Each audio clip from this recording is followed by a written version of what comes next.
Hi guys, you might be wondering what I'm doing up here with the guillotine, but I wanted to tell you about it actually because it's relevant generally for composing. I've written this piece, little choir piece for Ely Cathedral Girls Choir, who are an amazing girls choir based at the cathedral here in Ely, as the name suggests, and they're performing this piece in a couple of weeks. Now, if you've ever sung in a choir, you'll know that choirs often sing from music which is a little bit smaller than A4. It's somewhere kind of between A5 and A4.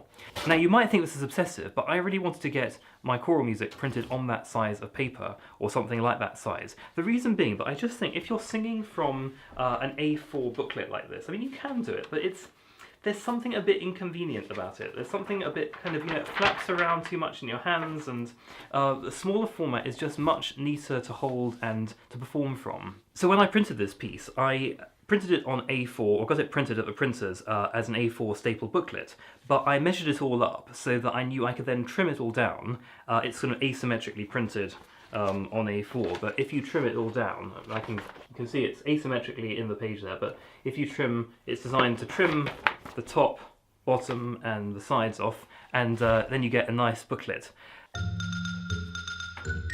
So why do this in general? Well, as a composer, I think it's really important to think about the physical objects that you're producing. You're giving instructions to musicians, and by and large those instructions still are printed on pieces of paper, on booklets. So you need to think about how they work on music stands. A couple of examples. Page turns. People often forget that page turns are really important to think about. I'll give you an example in this wind orchestra piece that I've just written. I hadn't thought about the fact that a lot of people turning pages at the same time in pauses can actually be a bad thing musically because it makes a lot of noise.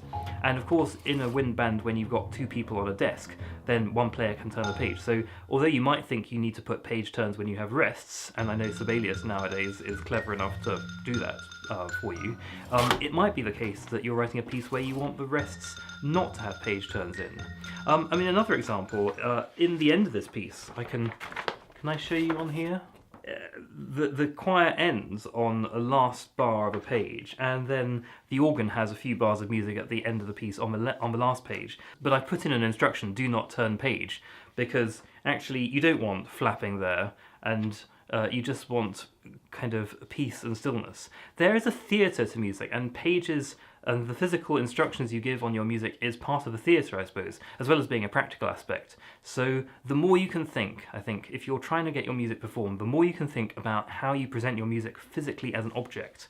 Thinking about the binding, thinking about the kind of paper that you use. I'm not saying that you become like a kind of DIY arts and crafts person, although one of my ex-students has really got into binding and does these beautiful hand-bound volumes which are incredible. But even if you're not going down that route, thinking very carefully about how you produce stuff, I think, is really important. So just to show you, there is the large A4 version before it's been trimmed down, and there is the smaller version trimmed down, ready for musicians to sing from, and I think that will work quite nicely for the choir.